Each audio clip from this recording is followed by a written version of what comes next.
Boom, boom, boom. Oh, I have to put up Safari.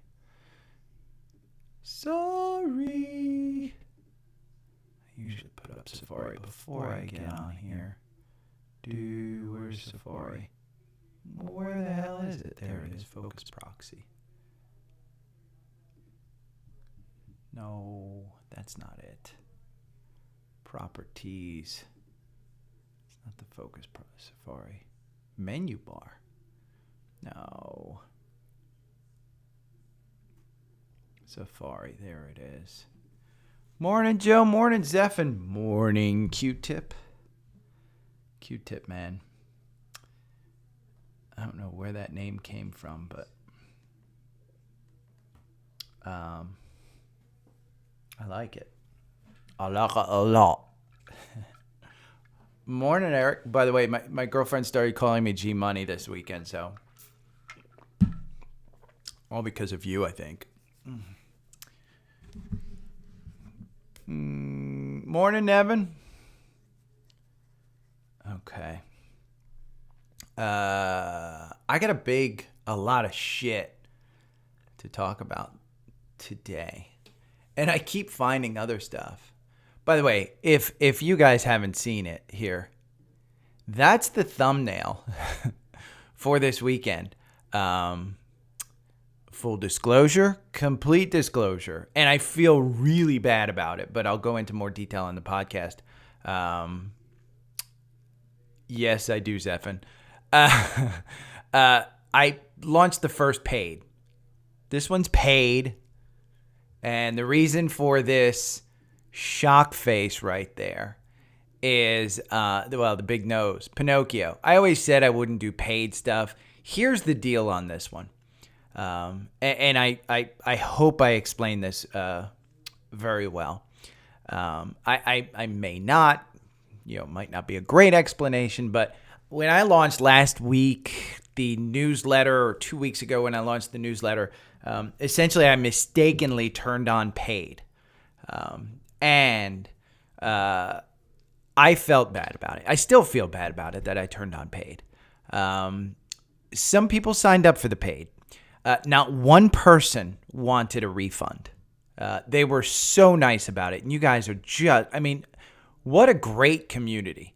I felt bad. So I said, I do have to give them some paid content. And so I go over everything that's on my screen as far as TrendSpider goes. So if you have TrendSpider, yes, you may get something out of the paid content. My plan is to have a series. I've talked about how I am going to do like a 10-part series, a book, and that's going to be the paid content. So I'll put it together in a PDF. If you don't want to pay the $7 a month, the $70 a year, I'll put it together so that you'll get some stuff, but I will provide at least $70 a year worth of quote-unquote education. And that's the goal for the newsletter, is not only just to provide you the notes. The notes will remain for free. Everything that I do will remain for free. I just felt bad about the people paying. And it was my own guilt that came up this weekend. And I was sitting there on Saturday morning. I'm like, let's do this. So I thought that was a good way to do it. Yeah, weekly pick is Apple. I have some Apple also, just so you're aware. Let me go to this tweet. Let's see. If you're not in the Facebook group, in the private Facebook group, I don't know why. Okay, you're getting removed. Soon.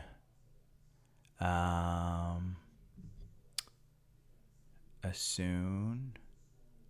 Hopefully nobody responded to this one. You're getting removed. No. Members. Soon. This is what I get for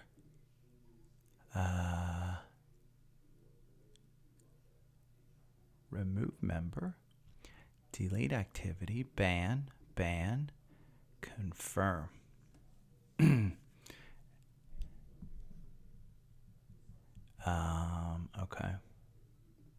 discussion. Boom. New posts. There we go. Let's refresh, and that one should be gone. I try and keep, this is the reason for keeping the Facebook group private, is because people join in and then they start spamming. So, oh, and your boy needs some air conditioning in here.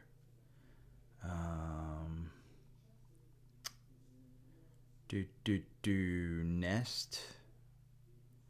Boom, boom, boom. Come on, connect already. I'm going to turn it down a little bit. And hold on one second. I'm going to close this door. A little bit like that. You're good. You're good. You girls can stay. I am the most unprepared live host. I see these countdowns of these people. I still have no clue what they do countdowns about, but let's do some scans. Here's what I was going to show you. This is the chart. Apple. July has been the best month for Apple over the last 2 decades, posting a massive 85% win rate and average return of 8%.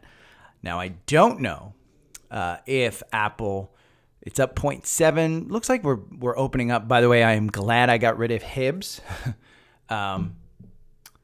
But I don't know if Apple's going to give back some of this run. In my algorithm, we still have confirmation. Morning, Brian. So I do not know if we pull back. If we were to pull back, I would say anything in the 170s is a good buy. If you get down to the 160s, it's a great buy. At this point, if you cover this into the 150s at this gap right here, and you break below the 200-day, that is back up the Brinks truck time. And that will be where you would get your 10% out of Apple if you want to trade it. That will be where you get your long-term benefit out of Apple if you trade it. At this point, I was talking to some folks this weekend. I may trim Apple in my between now and July 1st, I may trim Apple. If we start to see a pullback here from the 180s and get back to the 170s, I may trim a little bit in my retirement account where there is no tax implication. So, but yeah, Eric and everybody, yeah. With my weekly stock picks is Apple. And if you haven't, if you don't know, go on here. I'll pull up my weekly stock.substack.com. This is his newsletter. That's the performance tracker of his algorithm. It is a simple algorithm. Buy on Monday, sell on Friday. Sign up, myweeklystock.substack.com. Sign up for his weekly newsletter. It is unbelievable. You get one newsletter on Saturday, and you get one newsletter on Monday morning telling you which stock he picked. It is an algorithm that is based on the Dow, so there are only 30 stocks that he picks. And if we were to go to Seeking Alpha, let's see. The Dow has been the underperformer. Dow Jones Industrial Average Index, DJI. There we are. Year to date, the Dow is up 1.78. 1.78. This boy is up 2. So he's beating the Dow. The problem is this year's big one is the NASDAQ. So that's where he's kind of fallen behind a little bit, and that the NASDAQ has really kind of taken off. In fact, I won't do the indices. Let's scan shit on FinViz. Like Brian says, let's make some freaking money today. By the way, Joe, our buy on AMD on Friday looks good. Looks pretty solid. Amazon with a cross up. Wow. Core investments. The cool breeze of air conditioning.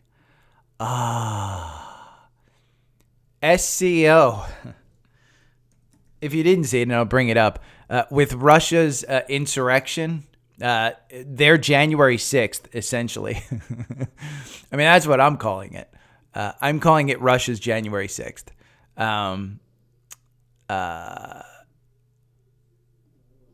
Oil shot up last night in futures. Immediately this morning, just kind of went back down. Like last night was nothing. Last night was absolutely nothing. It's horrible. Horrible. But let's see what Google is down 1%. Google might be a buy. I was telling some folks today. If you bought under 100 on Google and you wanted to trade it, like in a retirement account or something, I'm under the assumption that we might see the teens, the teens again in Google.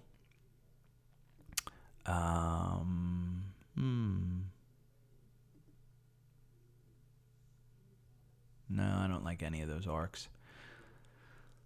Let's look at the Dow. And I'm not scanning energy until XLE turns around. I thought it was going to turn around, but it hasn't. Oil's just so internationally manipulated. It's just not a good thing. Again, I'm getting that PXD with that 11% dividend. CBS. Huh. That came up. Is that somebody's question? Yeah, for Aiden. Actually, CBS for Aiden on Instagram.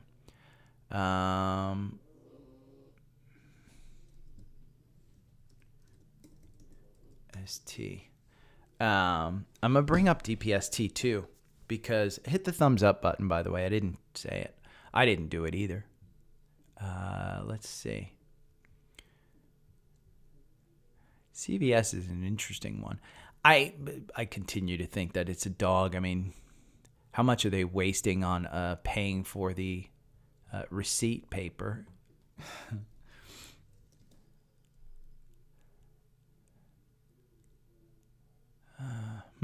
DPST. That's why I wanted to look at is where are we on DPST, because it's turned over since it did the reverse split. It got that nice run up after that reverse split, and then it's turned over. This run was a nice 25% run right before the split. But like Pac West right now and Zion, I think they're up today. 6.78. Let's see what was DPST, up 2%. Pac West is up 6.78. This one just got you out with a 54% gain. The risk seems to be doing pretty well, but again, Powell said, hey, there's more problems in the banking system that we don't know about. So like Zion, I'm slightly concerned about Zion coming back out down here to 20. So, okay, let's see. Sherry has me looking at ELF again. Let's see.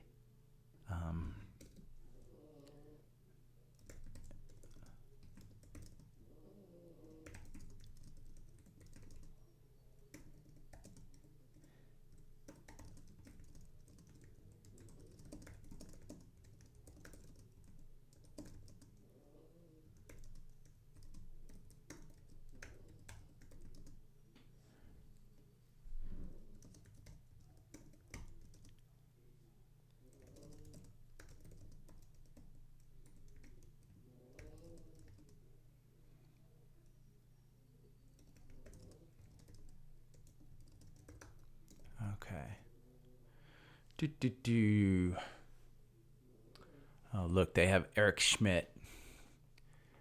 I am not an Eric Schmidt fan, full disclosure. He is the former CEO of Google, and he's an AI czar, but he's also got shit tons of investments in AI.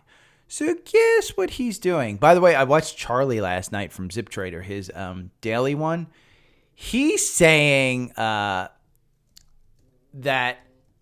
Congress is getting rid of PayPal, like Pelosi and those guys, because there's a central currency coming up in July. It's a stretch. Let's see. PayPal sell off from Congress. Let's see.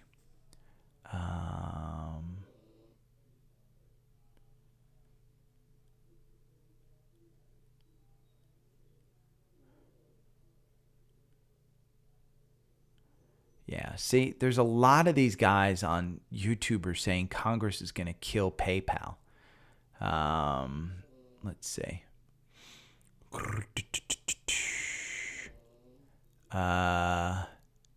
Republican, sell. Here's Tommy Tuberville buying PayPal. There's Tommy Tuberville buying. I mean, he's selling too, but he's buying. Filed 35 days after. Yeah. Buying. I mean, they're selling, but they're buying too. 30 filings, 68 trades. Let's do 1 month. No trade activity. 3 months. See? It's published. They're selling. I mean, this is published. This is when they traded it back in May. I mean, May 23rd. Let's look at PayPal May 23rd. Let's go back. They're selling at the bottom. Yeah, I don't agree with Charlie. I'll look at Clove Sam real quick. I just don't agree with Charlie. I think you're going to cover this gap. In fact, your boy bought $10,000 more of PayPal, whereas I already own like 20,000. So I'm looking for it to cover this gap. I think I own some in a retirement account as well that I'll look to get rid of if I want to when it covers that gap. Moderna's up because they got an upgrade. Let's look at the homepage of FinViz. What is going on? 10% owner, buy. B. Riley Financial. So, full disclosure, I hate B. Riley Financial. Bunch of crooks. Crude oil. Oh, look at what I just saw. Nobody brought it up on this pod. Boyle, reverse split. And it's up 2%. Yeah. It's up 2%. Boyle reverse split. Let me bring that up. Where's my oil note? SCO has a cross up. And Boyle reverse split done.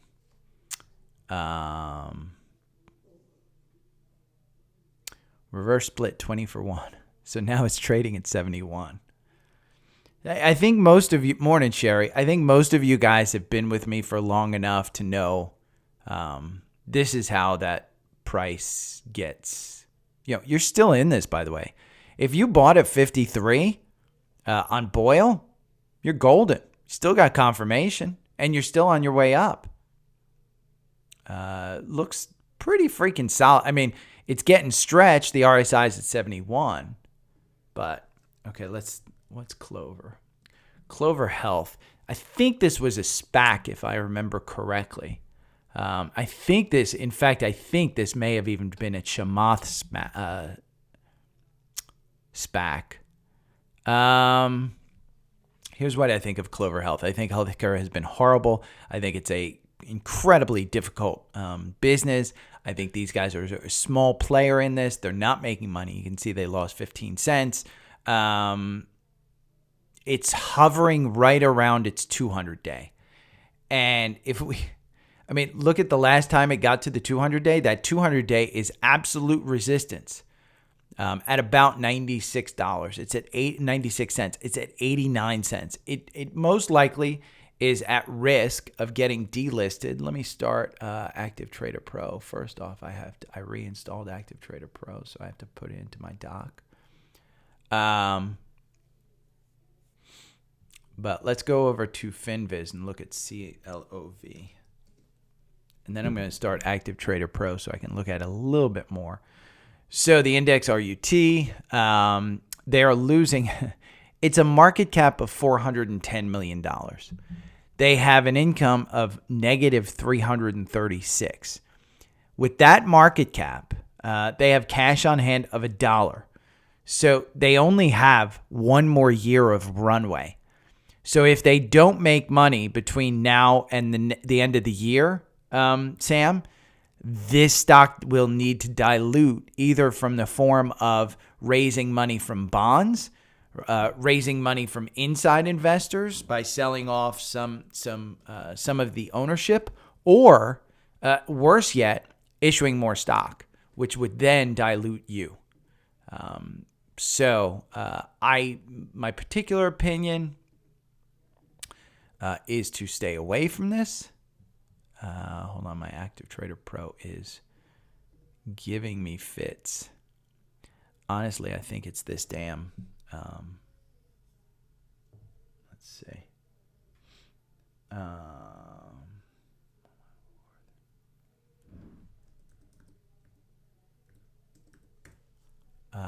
Don't ask me again.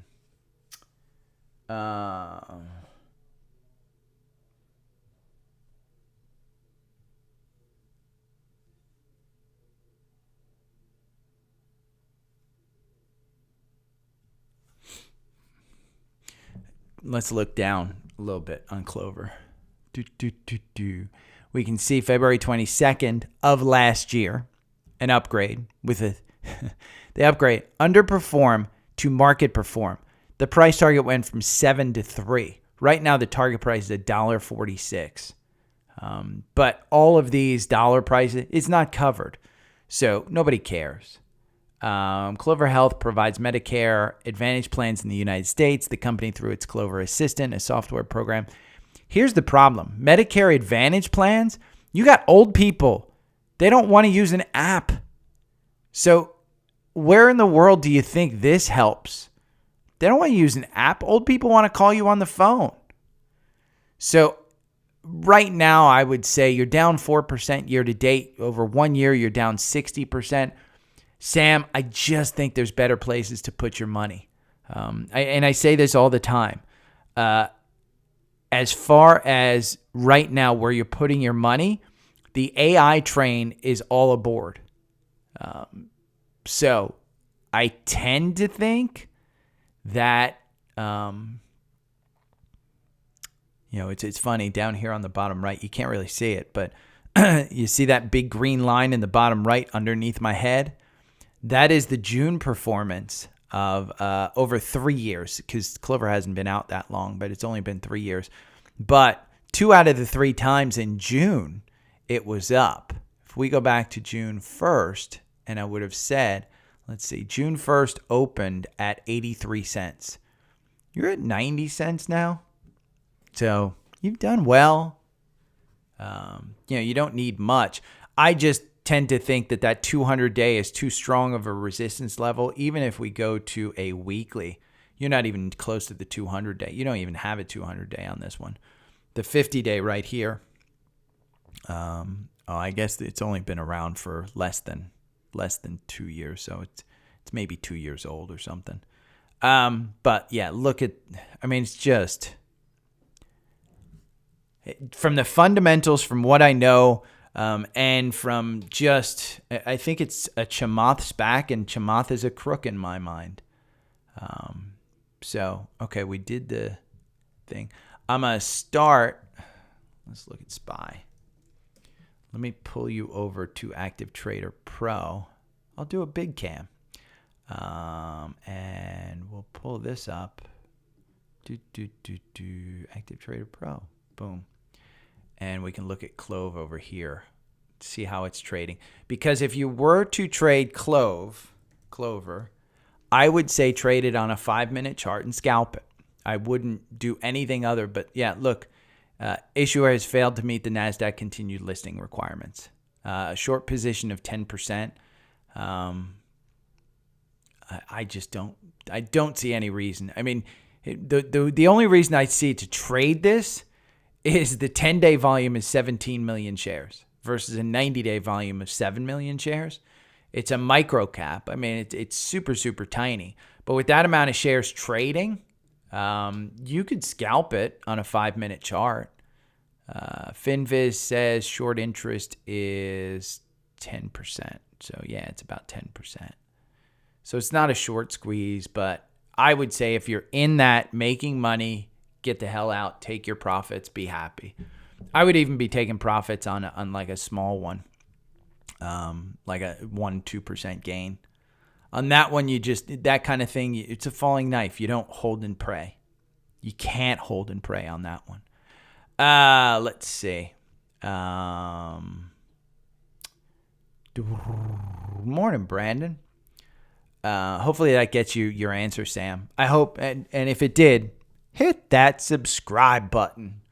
Subscribe. I'm here every morning that the market is open, unless I am working my day job, contract job.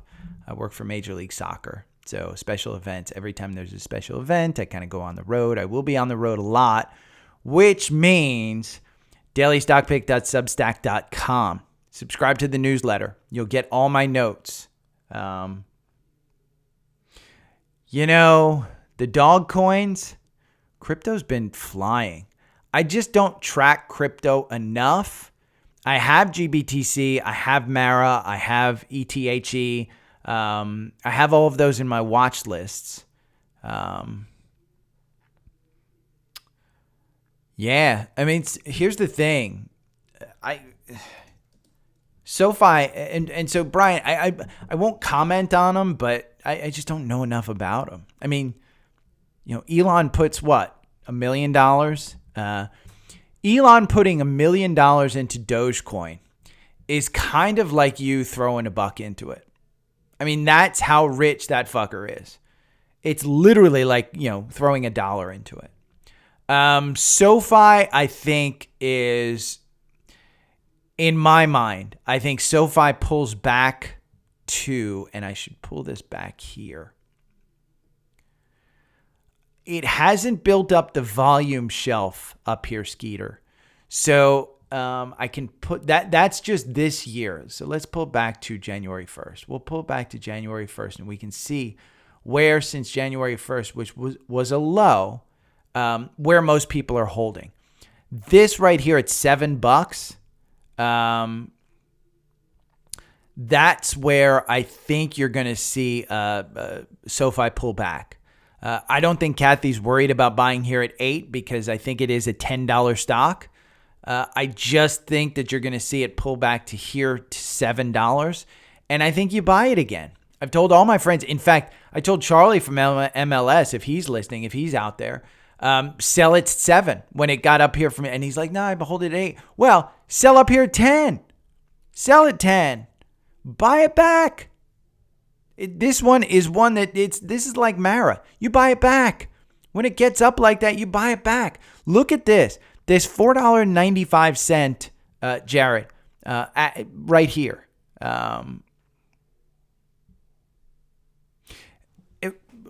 Sam, Clover, if you've been trading it for a year, here's what I always say, Sam. If you've been trading that stock for a year and you understand it, stick with it. Just know it's not one to hold on to. There is some absolute value in understanding the chart of one stock if you're going to trade it. Become an expert on one. A lot of people ask me about, oh, you know what? Here, I'm on freaking there. I'll do small cam. This is SOFI. I tell people ask me, like, I've got, let's see, Man U for Travis, CVS for Aiden, and then Schwab for another person. I didn't write down their name. But I tell people, when you ask me about Man U, when you ask me about CVS, when you ask me about Clover, I can absolutely comment on it. But I am not an expert in that field. I am a tech investor. If you ask me, who's the best cloud provider? Amazon. Bar none, it's Amazon. Amazon's the top of the heap. Google and Microsoft are playing for number 2. When you ask me who's the best chip maker for AI, NVIDIA, by far. AMD is vying for number 2. I think Intel is playing catch up to everybody. But if what I heard about Taiwan this weekend, Brad Gerstner of Starlight, I think is his fund, he talked about it this weekend. By 2025, 2026, you will see an enormous switch in the U.S. Position on Taiwan. Right now, Biden wants to hold Taiwan, blah, blah, blah. The official U.S. policy is we are for one China, which says that China owns Taiwan. I don't think that you'll see an invasion of Taiwan. The U.S. version of one China is if the people from Taiwan want to be free, they should choose to be free. We're not going to say that Taiwan is separate. So we kind of play the middle ground here.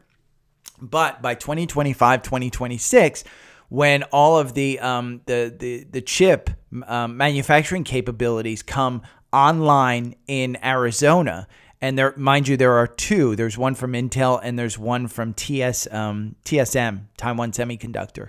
When those come online, you can bet your bottom dollar we ain't going to be spending a shit ton of money protecting Taiwan. So, I mean, the U.S. morally wants to protect Taiwan, but you know why it wants to protect Taiwan? And not because the people want to be free. It's because of the freaking chips that we have manufactured over there. It would crash the economy.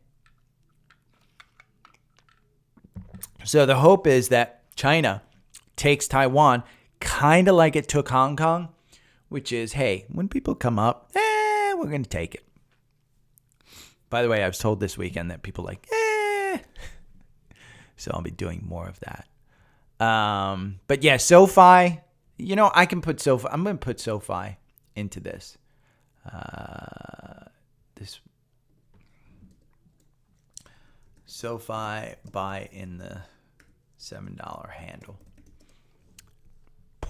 That's where I think you get into it. I don't think you get into it at 829. It's down a little bit today. It doesn't have confirmation. I don't think you're going below this 200-day on SOFI again. If we look at a long term, I think SOFI is one of those that you can hold long term. It hasn't created, it's not old enough to have a 200-day. I don't know, Skeeter. I mean, I think my take on it is that she's betting on it. It wasn't, I don't know that it was an enormous position for her. I don't know too much about it. But SOFI as overall, I think you'll see something happen on that Supreme Court decision. And remember, Kathy Woods has enough money that if she buys up here and it wins, huge winner. If she buys up here and it loses, she buys when it's down there so that she's got dollar cost averaging. Because it is in her wheelhouse to invest in SOFI. And I do think SOFI is a good enough fintech company, a good company with good management. Mind you, SOFI has phenomenal talent in their management ranks with good products.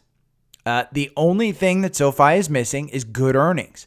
So when those student payments come back, that's when this company completes that 4-star kind of thing and says, okay, we're going to be a long-term player in this. But I do think, Skeeter, I don't think it's a bad stock. I tell people if you bought in the 8s, I personally, I'd probably take the loss and then 30 days, from now I'd buy back in. But, hindsight is 2020. It's kind of like Tesla. I mean, I'll talk about TSLQ.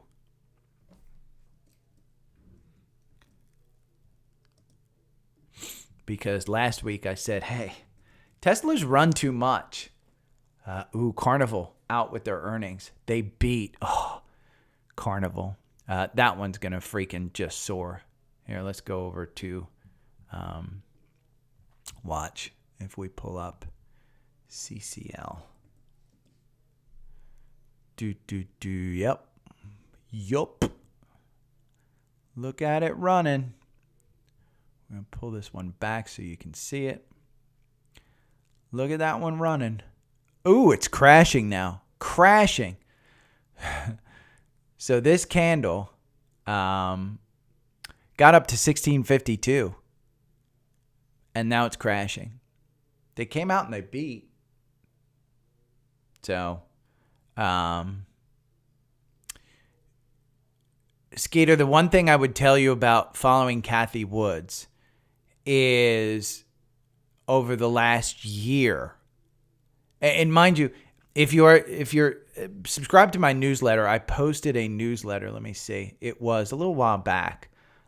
Weekend special, notes from my meeting with ARK Investments, Cathie Woods. I met with her. I think there were like 40 people in the group or something, and it was over Zoom, and I have screenshots on there to kind of prove that I was there. But that's a good. I got into ARK. It outlines when I got into ARK in 2017, all the way to 2022 when I got out last year. I wound up being up. I mean, I had put like 100,000 into the ARK funds, across all four of our ARK funds: ARKK, ARKW, ARKG, and ARKF. ARKW is my favorite. ARKG and RF I think are good because I don't know a lot about the fintech and I don't know anything about genomics. So I think she's got a phenomenal team of researchers behind that, and she talks to it so eloquently and so incredibly smart. I mean, she's absolutely a genius. But I will tell you that I am not in the ARK funds. Over the last year, she made a really good case, which was when I asked her, I said, listen, I lost a lot of money. I held on for that 5 years that you've talked about doubling your money, and I wound up being negative. And in fact, I've got this chart, which I'll go over today, with a symbol FB, Frank, Boy, Charlie, Gary, FBCG. It's a Fidelity fund. It is a blue chip fund, Fidelity Blue Chip Growth. It is beating the NASDAQ. It is beating the triple Qs. It's beating ARKK, which we can look at year to date. Oh, this is going to redo it. Yeah, okay. Select symbols. I got to redo this. Let's see. It was ARKK. ARKW. And then we had, let me see, I put it over here, and it was QQQ. There we go. Quit. QQQ. And, ooh, did I do the year to date? I just did. It's 1 year. Okay. We'll do year to date. Update chart. Oh, I'm still on Active Trader Pro, Safari. We're going to do year to date. And I'm going to download this chart.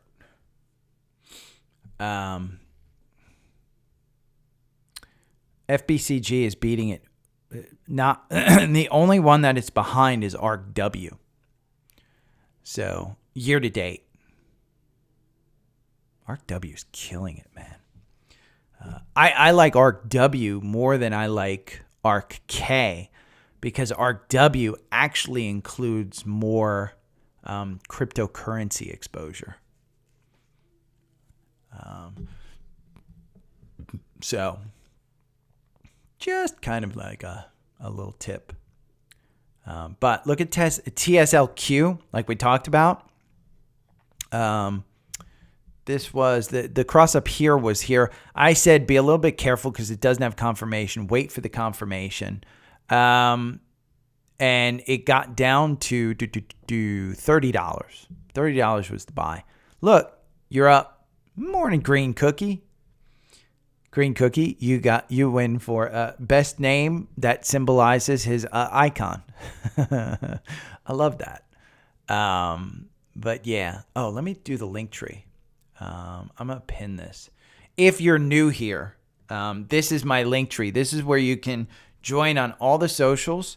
This is where you can get the newsletter.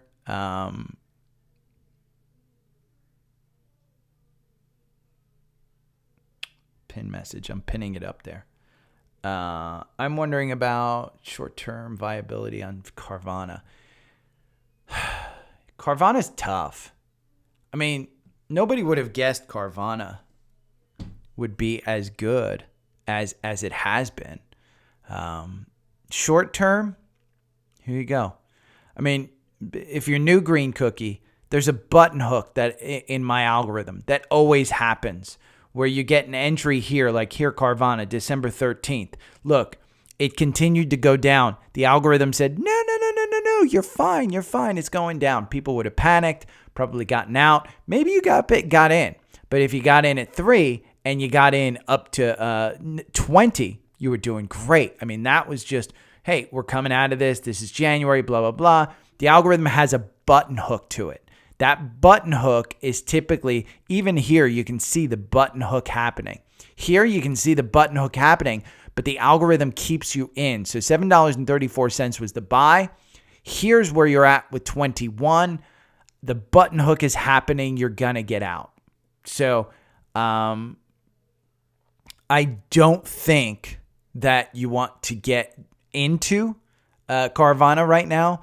I'd also say likely take profits.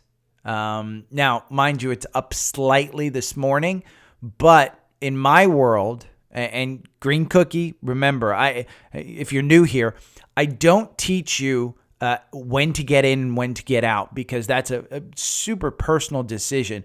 And I'm not going to give you a crazy amount of, hey, here's where the support and stuff like that is. I am going to tell you with Carvana, it is a short kind of play in my mind. And I do see this gap down here between 15 and 17 that scares me with that coming over. In my strategy, the 9-day is key. And when you lose that 9-day, which you have, I take profits. And nobody ever went poor taking profits. Nobody goes poor taking profits. So be super, super selective, specifically with Carvana. One piece of bad news brings you down below this 200-day. And right now, the 200 days here at 1160. If we were to move this volume gap, and I would agree, Carvana is short term. I don't think you buy and hold and pray on this one. I think you ride the tail. Here's the good news, is that short term, since this buy, which was the beginning of May, that volume shelf down here between 10 and 11 is being replaced by this volume shelf between 22 and 24. If we break below, which looks like we are, this volume shelf at 20 would have to absolutely become a larger volume shelf to provide support. Right now, the price action is in this no man's land. So one of these has to provide support. If I do an auto fib, look, I mean, your first level of support is 1325. So I don't see very good news in this. But Carvana has surprised to the upside constantly. The MACD is crossed down. The RSI is at 48. It's quickly moving down. So as the RSI moves down, maybe you get some volume. Here's the big thing. And I see that volume just trending down. But remember, it's a 4-hour. If we were to go to the 65-minute algorithm, this one, this reason for 65 minutes is you have 7 candles in a day. 7 absolute perfect ones in a day. This algorithm has you out too. So here's a good stat for you, Green Cookie. And if you'd like to subscribe to TrendSpider, this is a good reason for you to do that. This 65-minute algorithm, where if you subscribe to TrendSpider using my code in the link tree, you get 25% off. This 65-minute algorithm trading Carvana, since Carvana is the one you asked about, for 8 months, 231% return versus the asset provides you only 56%. Again, I'll repeat that, 8.1 months. There are 89 positions. You win only 31% of the positions, but your average win is 13%. You win 231% versus just buying and holding 56%. I would suggest trading this. So But if you wanted this algorithm that points out the entries and exits, once you sign up, I send you a nice welcome letter. You get that. Bum, bum, bum. It's nice and easy. This long-term algorithm that I was showing before, it's on a 4-hour chart. So it's a little bit more kind of geared towards long-term. This one does protect you. It doesn't completely do as well as the 65-minute. Over 2 years, 24.2 months, it loses you 73%. But if you were to have bought Carvana 2 years ago, you're down 92%. So it does protect you.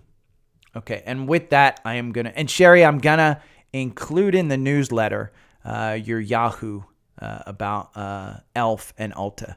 I did buy Ulta, so I didn't buy ELF, but I am going to buy one today. And I think today I might buy TSLQ, to be honest with you. I just think Tesla's going to pull back. What scares me is buying TSLQ into the end of the month and then all of a sudden having record number of stuff. No problem, Green Cookie. Hey, kudos on the logo and the name. I like it. And I'm a fan of edibles. So, big fan of edibles, just so you're aware. Okay, I'm going to start out with SPY. Ulta is down a little bit. I think I bought it $455, so I'm down a little bit. AMD, Joe and I believe are up. Yep. I think we bought it 109. It's at 111. So we bought, Joe, this one I was dollar cost averaging. I'm okay, but I went against my principles in buying AMD. It was a small lot. Carnival Cruise Line is down big, by the way. Let's look at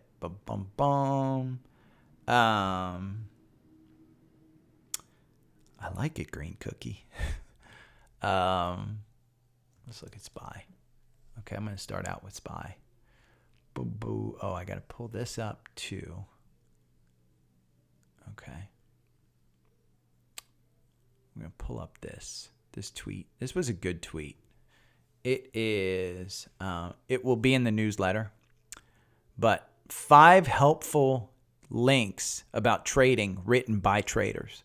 And it's a good education. It's just dollar cost averaging, options trading, if you wanted to do it, beta hedging, and what you need to do. It's just 5 things, difference between hedging and stop losses.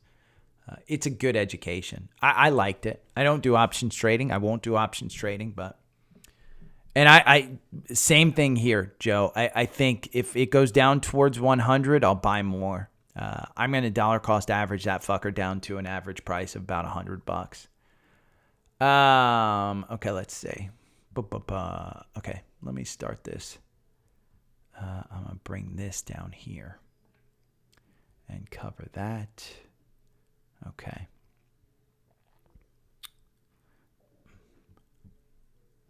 Good morning. It is Monday, June 26th. Good weekend. I want to start out with the explanation of this YouTube thumbnail that I put up, which is Gary with a big nose. It is because the newsletter, I did a paid newsletter, and I released a podcast about it. Maybe people listen to it, maybe not. I did a video about it. Essentially, the reason was 2 weeks ago, I had started the newsletter, and I accidentally turned on paid, not knowing that people had pledged. And when I turn on paid, the pledge actually charges for the paid content. None of the daily newsletters will be paid for. The difference is I'm going to start educational on the paid portion. $7 a month, $70 a year. If you want to pay $250 for a founding member, then I sing happy birthday to you. I will do it on the podcast. I will do it maybe with some piano background. But yeah, it's $7 a month. I don't think I'll try and put out at least a couple of paid ones a month. It will be education. It won't be, hey, here's a trigger, here's a stock that I'm looking at. It will absolutely be education. This particular one is my setup on TrendSpider and a detailed look as to what I have on my screen, what I look at, where I go, things of that sort. If you listen, then you probably get it, but it's just a written form that you can refer to if you've got TrendSpider. If you don't have TrendSpider, I had somebody this weekend who was a paid subscriber look at it, set it up in Active Trader Pro. And it looks very similar. There are a couple of proprietary things like these volume shelves and the gap snake that are in TrendSpider that are not anywhere else that I know of. I think you can set those up in some other programs, but TrendSpider is the one that I focused on. TrendSpider is the one I tell you all about the moving averages, why I have the moving averages, the Bollinger Bands, links to all of that stuff, some links to videos about it, some links to other articles about these things. So that's the reason for the paid content. The reason for the big no's is because I told you guys I won't charge, but I felt guilty about it, charged for it. I think it's worth it. Again, that's a fast food meal. I mean, that's essentially, what do you pay for a Happy Meal these days? $7? It's worth it. I mean, the $7 that you pay to read that stuff is going to be, priceless. I'm going to do probably 10 to 15, I think, chapters. I will add them all up and sell it as a one-time PDF if you'd like to download it once I'm done with it. So let's talk about, I listened to this weekend, the All In podcast. If you guys don't listen to the All In podcast, I like it. It is basically 3 billionaires and then a millionaire with Jay Cal, who is the host. But I want to say this. Chamath Palihapitiya, I don't know how to say his last name, and I apologize that I'm mispronouncing it. I don't mean to. But he is that douche. When he talks about wines, when he talks about being in Milan, and he talks about his hairdresser and blah, blah, blah, this is the douche that puts the TH in Barcelona. Barcelona. Yeah, that's the douche that you're sitting there having tea with. So I'm not a big fan. Not a big fan. Yeah, it's just, he's a douche. I want to talk about this chart right here that you're seeing from TrendSpider. This is a great example of why higher highs and higher lows means a upward trending market, and lower highs and lower lows means a downward trending market. So if I were to draw just across a trend line, remember a trend line hits 3 lines. So your all-time highs, lower high, lower high. Then you get to the higher low, and then it's a higher low, higher low. This is where we are today at the higher high. Now, you could pull back 14% and still have a higher low. The reason you want to be bullish is because if we draw that trend line, we're in an upward trending market. I do not think we're pulling back 14%. That would be an enormous, there's no catalyst that I can think of that would send us 14% down. You can see from SPY in the 4-hour algorithm, we're still in. We're still on this buy at 411. You're coming off a 3% gain there. You're coming out with 2 buys right around 411. So if you're in at 411, there was no reason to get out here. The algorithm just kind of, the moving averages just kind of moved around a little bit. You will be getting out of SPY very soon. I do think that we pull back, and I think we pull back to about this 420. I'd say 425 to 430. You're at 433 right now, but I do think we pull back. And the only reason I say that is because we've been on this incredible month and a half long trend of just upward moving market. And I think the market needs a breather. Now, does that mean today is going to be down? We're up. I mean, I don't see an enormous move up until we get some type of reading from the Fed in July. Powell has said, hey, we paused in June. I think the July meeting is the next big hurdle to get over. One of the big winners this year to date is Carnival Cruises. They just reported earnings. They continued to lose money. You're seeing this one down big, about 8% right now. And it's moving down towards this gap, down to $13. Wait for this one to hit that gap. The lower gaps, I think you're not going to meet those lower gaps. but I think you're absolutely going to hit this into the 13 range. I think when you start entering this gap, if you are a cruiser and you use cruises, play this one. If you like Carnival Cruises, play it. You just had your earnings, so you don't have a catalyst. Look at where that MACD is. You're way up near 1. The RSI is just trending down. But again, higher highs, higher lows. So you're in an upward trending market on this particular stock. Now, it is expensive. If we go over here to FinViz and we look at CCL, you can see they're losing $4.8 billion. It's got a $19 billion market cap. Year to date, you're up 96%. Over 1 year, you're up 64%. People love this freaking name. The average target price is $13.19. You're trading at $14.53. I think when you get to that 13, I think you absolutely could start buying this. Now, June 12th, which was 12 days ago, there were two Bank of America Securities and JP Morgan. JP Morgan raised it to $16. Bank of America Securities raised it to $20. So the target price is still within, it's being brought down because of these older ones. I mean, last year, $14, last year, $7 at June 20, last year, Morgan Stanley said, oh, it's going to go down to $7. Well, it did go down to $7 and then you doubled your money. So CCL, that's one of the big ones. Now, I want to talk to you about the title on the YouTube is this stock that I found. And there is an article from Investors Business Daily. I will link it in the newsletter. The newsletter is at dailystockpick.substack.com. I will link this. It's an article. The Fidelity Fund that quietly beats Cathie Wood at her own game. Here is the fund. It's Frank, Boy, Charlie, Gary. FBCG. This is the year-to-date chart. I will include the year-to-date and the one-year chart.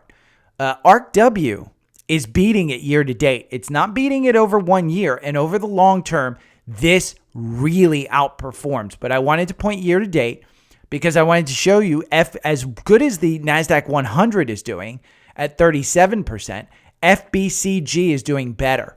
I will include a link. You can look at the 3-year. Let's see if the 3-year comes up, if it holds it. Yeah. 3-year. FBCG is up 43%. The ARKs are down 38 and 34%. The NASDAQ is up 45%. But FBCG, it's just a concentrated NASDAQ. Now, 5-year, the Qs make 111%. FBCG, the reason it doesn't perform as well as the Qs is because this fund was just launched in 2020.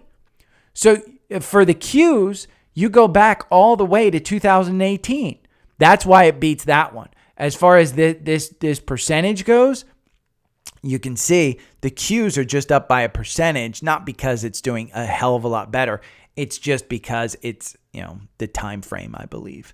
If you were back here, then it might have done better. But it's clear from a long-term perspective, FBCG so far, and it's blue chip. If we go over here to the holdings, this is the other thing that I want to show you, is what this ETF is holding. It's pretty much the creme de la creme. Apple, Microsoft, Nvidia, Amazon, Alphabet, Meta, Tesla, Marvell, Uber, Netflix. That's 55% of the fund with those 10 names, the top 10 holdings. That's what you want. I mean, I say I'm a tech investor. Yeah, it's 43% tech. But this one outlines it best. This is a buy and hold. So FBCG, if we pull it up here in the algorithm on TrendSpider, I like this ETF. I don't like it here. I like it to pull back a little bit. And I'd say probably in the 28 range, I think you could buy this. The MACD is a little bit high. The algorithm has you in at 25. For this one, I would tell you, use the 4-hour algorithm in TrendSpider more as an entry point. I don't think that you trade this one. This from 25 to 29 in a month for an ETF, probably not the best way to use your money. It is a good way to diversify yourself, but I'll put the article to the investors.com article, and I'll put the charts, the Seeking Alpha charts that I did. I want to point out, I subscribe to this daily rip, stocktwits.com newsletter. I'll put the link to it. And I will also put a picture of their top 25 S&P 500. You get this newsletter. I think it's only on the weekends. It might be daily. You do get it at the end of the day. So it's nice to end the day with exactly what went on during the day. It's where I get a lot of my news. I tend to just headline read this one. I don't read the whole thing, but I'll include links in the newsletter. Again, my newsletter is dailystockpicks.substack.com. If you go and check it out, just write to them and tell them Gary sent you. They don't know who the hell I am. I mean, these guys do a lot of international stuff. So, again, that Twitter feed, there is a great, I don't know if I mentioned it earlier, but great little article on 5 things that traders should know. I'll link that in the newsletter as well. It's basically the differences between hedging and stop losses, how to dollar cost average in crypto and others. This just goes dollar cost averaging in Bitcoin and things, but you can use it for stocks. It's options trading. And then there's the 4th is the art of beta hedging. And then the 5th is how to evaluate cash flows of your stock on your own. So it's good 5 things to know. I'll link to it in the newsletter. Let's talk about Apple, because Apple is at all-time highs. It's up again today, 187 right now. The market is open. It is crazy. What I want to show you is this chart. Let's scroll up, and this is the private Facebook group, by the way. Apple. July has been the best month for Apple over the last 20 years, posting a massive 85% win rate. That means 8.5 out of 10 times over the past 20 years, you win. Very little downside. Average return, 8.18%. My thought on this is that it has a lot to do with the iPhone. iPhones come out in September. They're typically announced in August. Late August, early September. That's when it's the worst kept secret in the world. And so there have been leaks year after year about what happens with the iPhone. There was another story that I will post as well. This is new figures claim the smartphone sales in China have now seen double-digit growth in the build-up to the country's 618 shopping festival. That's June 18th. So I guess there was a shopping festival, but it shows huge cell phone stuff. That's why you're seeing Apple rise. If China is opening up and people are buying iPhones, that's where you see this rise. Do I think you buy it here at all-time highs? I don't think so. I mean, 66 on the RSI. I could be wrong. I said this earlier this year. When Apple was down here at 120, in January, I said it's too damn low. I sold here in December at about 130. I said, and it was dollar cost averaging. I didn't have to pay taxes on this gain. And my average share price on the sale was like $1.20. And I sold it for $130.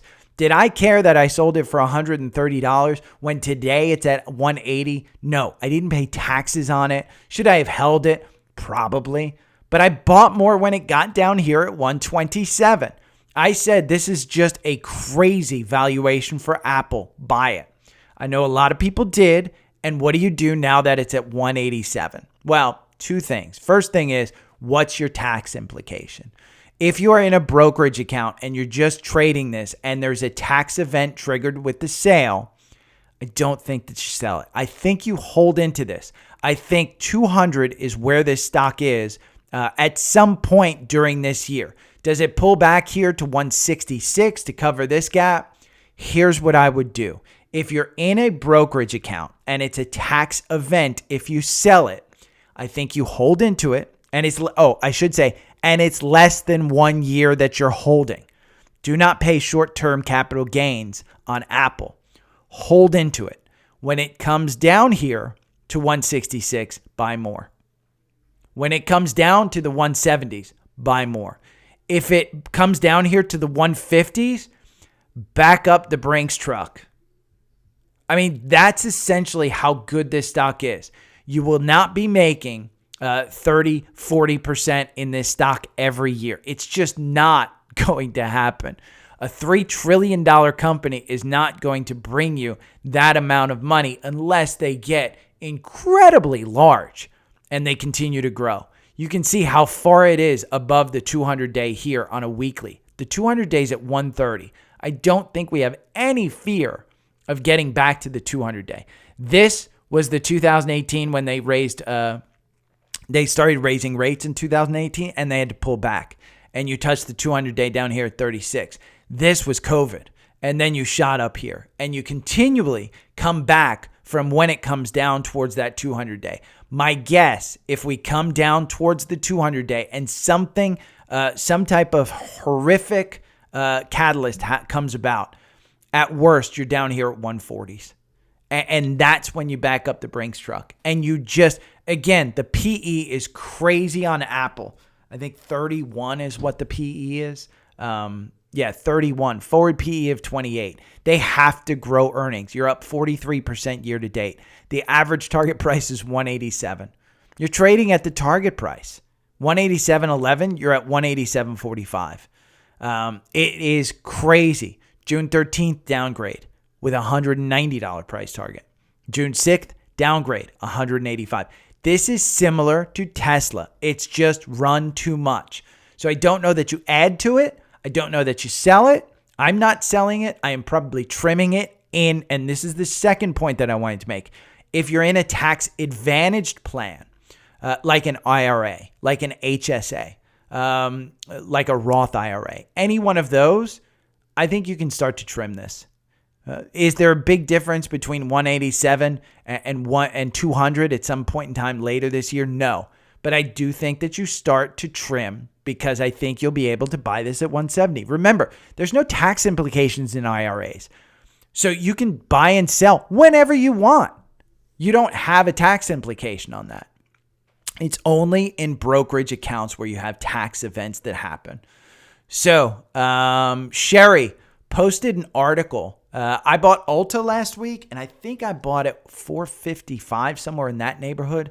It's at $456 right now, so I'm up slightly. There's an article, Sherry, and your boy doesn't know about makeup. I mean, full disclosure, I have no idea about makeup. Ulta is a beauty store. It's a beauty, they make beauty products. Your boy ain't beautiful. So e.l.f. is the up-and-coming riser. And there was a Motley Fool article about how e.l.f. is going to outperform Ulta. Sherry wound up buying both. So I will include the article that she sent me. Sherry now is our makeup expert on this one. I am anointing her our makeup expert because your boy ain't beautiful. Your boy doesn't use makeup. I was on Amazon last night. I used this app called, what is it? Let me see. I'm going to look for it and I'm not going to link to it, but I'm just going to tell you what it is. And if you have an iPhone, you can download it. I think it's called Yuka. Y-U-K-A, Yuka. And you're able to scan your products. So I scanned my oil of Olay exfoliating stuff that I usually use to wash my face at night. And that's how I have night skin at 52 years old. Although I was told I'm red today because I was out in the sun all weekend. But Yuka, I scanned it. It said, oh my God, you're poisoning your skin, blah, blah, blah. And it gave me like 5 options to do. So I was on Amazon last night and I wound up buying this facial scrub. It's getting delivered today. So you know what that means? I'm long Amazon, douchebags. That's what that means. I'm shopping in my living room on a Sunday night where I could go to Walmart. I could get it, but your boy doesn't like to leave the house. So I basically bought it off of Amazon. It's getting delivered. Look at Amazon. 106. I was telling people way back in January, God, at 82 back here in January. Buy it. You almost doubled your money. Now we look at long term of Amazon. Are we high? We're not even back to the 200-day. You're going to use this 200-day at 132 as a resistance level. If you break through this resistance, I think you're actually getting up here towards 150, towards that, you're going to double top it. And boy, if you don't double top there, you're going to double top at 171. So I think you're getting back there. Again, Amazon does not have a demand problem. Amazon has a cost problem. And what they did last week with AI, huge for their cloud business, which is the grower. If you were watching this weekend, Russia had their January 6th moment where the mutiny has started. And it started with the tanks rolling towards Moscow. This made oil shoot up like crazy over the weekend. Now, the market ain't open on the weekend, but oil was up because of the fear of Russian oil disruption. While oil is not being allowed to be sold in Europe because of the war in Ukraine, it's sold everywhere else. So if there was a Russian disruption of oil, like say to China, China would have to buy more oil from the open market, which would then cause the price to go higher. Now, it pulled back immediately this morning, which meant oil was down, which meant this morning we had a cross up on SCO. UCO is the long, SCO is the triple leverage short. Cross up at 26.82, you're down. So oil seems to have come back a little bit. So, but I want to bring that up. The other one that I want to bring up as far as what we do is BOIL. It had its reverse split. And the reverse split, now it's trading at 75.36. It has been on a run. Here is the buy at 53.32, and then you're up here at 75. It's a great play. I mean, what, it's at 20% right there? Absolutely fantastic trade. Fantastic trade. You're getting up near the 200-day. The last few times we've gotten close to the 200-day, it's resisted. But remember, oil has just been a falling knife. The last time it was over the 200-day was September of last year. So we're close to that 200-day. I think we're going to use it as resistance. That's 81. I don't think it's worth getting into this. If you are holding BOIL, I think you still hold it.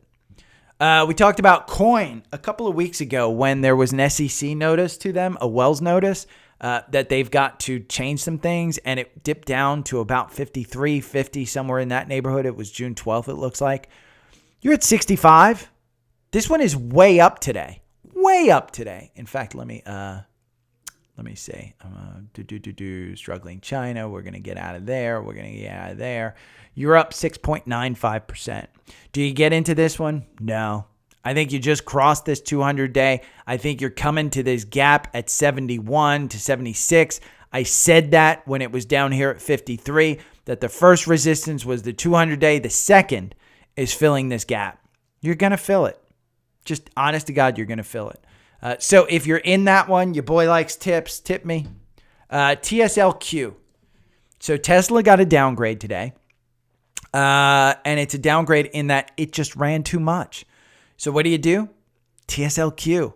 This is the short. So when Tesla goes down, TSLQ will go up. 33.05 was the buy. You're at 33.16. Yeah, you could have gotten it 30 down here on June 21st. I think you fill this gap up here to 35. So there's your 10%. I think this one absolutely would be a buy today. It's at 33.17. Have your stop losses tight. Remember, Tesla shorts have lost a ton of money over the years. So have your stop losses tight. This is not one to say, oh, it's only down 5%. Risk 5% to make 10. You can always come back another day and buy it again. There's TSLQ. And if you lose and you want to write it off, then just buy TSLI and wait 30 days. You know, the watershed moment. You can buy TSLI. This one's down slightly because it's a 1.5. It's a one-time short Tesla. So is the TSLQ. So, but this RSI on TSLQ is at 19. It's got to come back. You know, you're only waiting for it to get to 22 for a 10% gain. So I may buy one of those today. I'm going to buy another stock today. SOFI. I got a question on YouTube Live about SOFI. SOFI, in my mind, there's a court decision, and I think it was Skeeter brought it up. There's a court decision coming out tomorrow. Kathy Woods got into this name. I think SOFI, from a support standpoint, is in the 7 handle. So I don't know what the Supreme Court is going to decide. Kathy Woods getting into that is not a signal of her knowing something about the Supreme Court decision.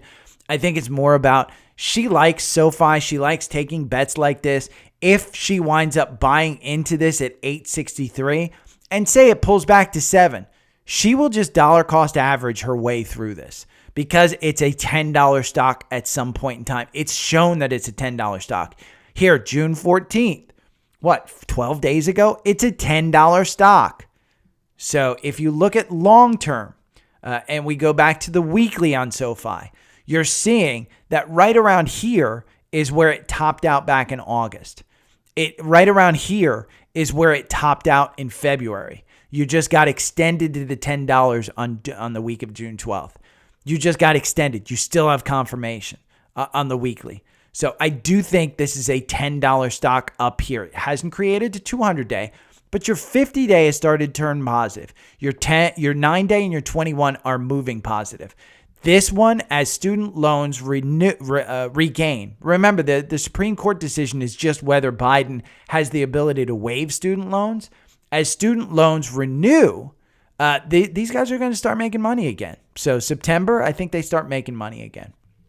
Aston Martin, an English car maker, announced a deal that would give Lucid a 3.7% stake in the company in return for access to its high-performance technology, essentially batteries. Lucid's going to give them batteries, and Aston Martin is going to give them a stake in their LCID in their company. So this injects, Aston Martin will issue about 28.4 million new shares to Lucid. It will also make phased out cash payments to Lucid totaling $232 million. This is what Lucid needed. Lucid needed money to continue. It is up 12% in pre-market, $6.14. I don't think that this is one that you own. If we go over here to Lucid, I've said the only thing that pulls this one out is when the Saudis actually decide to buy it out. It is losing $3.2 billion. Its market cap is $11 billion. They only have $11 billion on hand. So they're not in danger of going out of business now. There was a leak, I think, of a Lucid, a lower cost model coming out. The average target price is $8.33. It's trading at $6.18. I think you could buy it at $6.18, probably ride it up to about that $8 mark. The risk is okay. I don't think it's, super, super risky, but on a day like today, you have Public Investment Fund, which is, that's the Saudis in December, buying $914 million worth of shares. So, yeah, the Saudis own this one. If they buy more, the stock will pump up. If we look at a long-term view of this one, I don't know that it's been it doesn't have a 200-day, but it's just a falling knife. I mean, trade this one on a short-term time frame. Travis wanted me to look at Man U. He says, hey, you work for MLS. Let's look at Man U. Man U is Manchester United. This is rumored to be for sale. Their earnings are coming up. It looks like, I think it's pre-market because, yeah, it's an English soccer team. This one probably pops up here. I would say back to 26 if they announce something on the earnings call about the purchase. I think you pop back up. I mean, Travis, I don't know anything about Manchester United. I don't know anything about the actual team, how they're doing. They've lost $151 million. If you know anything about sports teams, the goal is to make it look like you're losing money when actually the value of the franchise just continues to rise. Their market cap is $3.63 billion. The average target price is $27. Enough said. Performance over 1 year, you're up 98%. Performance year to date, you're down 2%. So December 22 was the last buy to hold. Qatar's wealth fund to buy stake in NBA's Washington Wizards. Manchester United announces third quarter fiscal earnings report date. That was on June 22nd, so they're going to announce their earnings. It's just, it's hit or miss. I don't know too much about it. Aiden on Instagram wanted to know what I think about CVS. I think they spend too much freaking money on their receipts. I think this one is a failing company. I don't know personally When I think about going for prescriptions, I'm going to Walmart because it's $4 generics. When I think about healthcare or any kind of thing, I'm going to Walmart. I think it was mouthwash. Mouthwash at Walmart was like $3. I think it was $7 at CVS. So this is a store that is built on you picking up prescriptions and basically your insurer announcing that you have to use CVS as the insurance, as the prescription place. And then when you walk in, they're going to overcharge you for absolutely everything else that you want to pick up because you don't want to stop. So I just don't think it's a great model. Good company? No. Good product? No. Good management? No. Good earnings? They're doing okay. I mean, if we look at CVS over here, their earnings, they're actually making money, $3.97 billion income, forward PE of 7, a PE of 22. So they've got to grow. Year to date, down 25%. Average target price is 97. You're trading at $69 today. So, but when you look at this, May 23rd, initiated with an $85 price target from Piper Sandler. April, Cantor Fitzgerald, overweight with an $87 price target. January, Evercore said, hey, it's outperformed to in line with a $100 price target. It's just they haven't been able to turn it around. President and CEO on May 3rd bought almost $1 million, 14,000 shares at $69. So you're trading at $69. The president and CEO bought at $69. I think you can kind of call that a bottom if you wanted to. If you use CVS, do it. They just had a cross up on the algorithm. 69.75. It's one of 3 that I had on scans today. 69.75. You're trading at 69.43.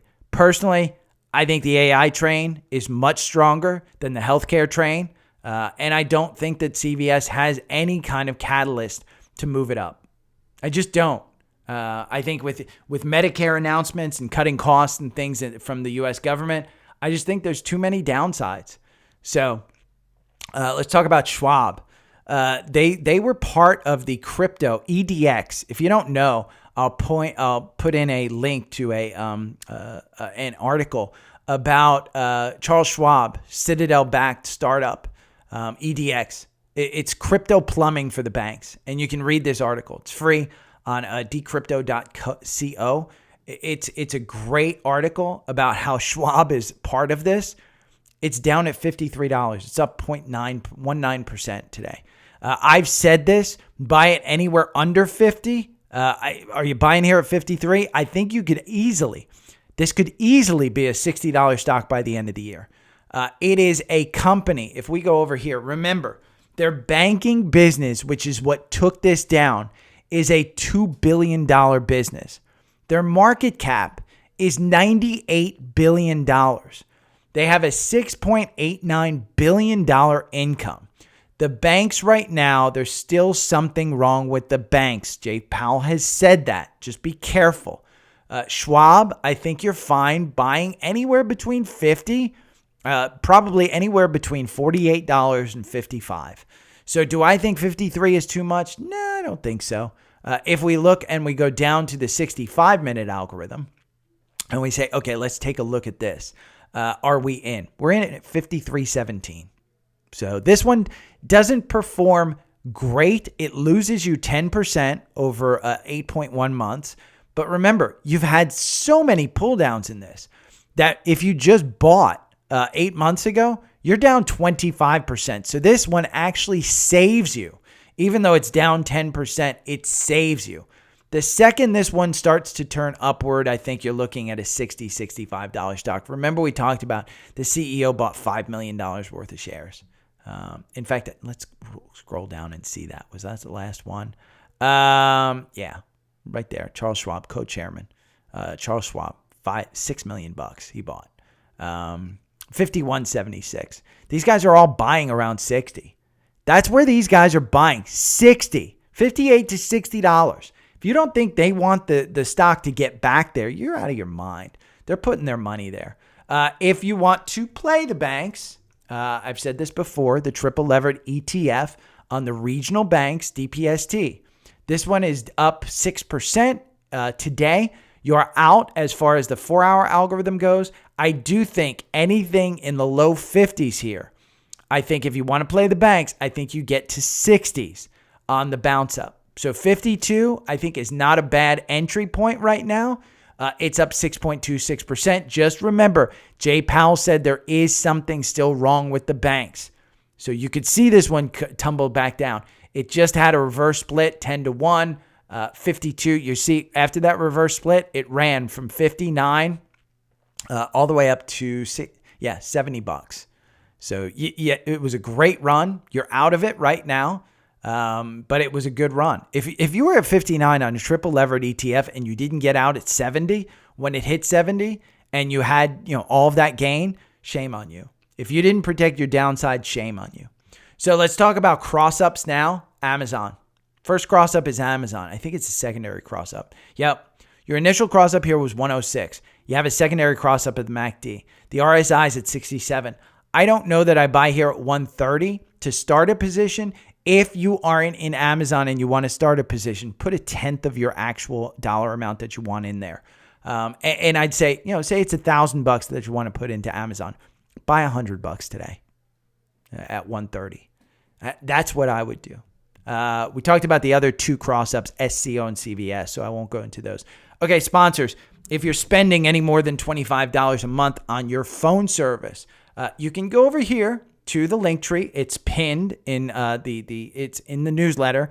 It's in the notes down below. It's the second option. Visible.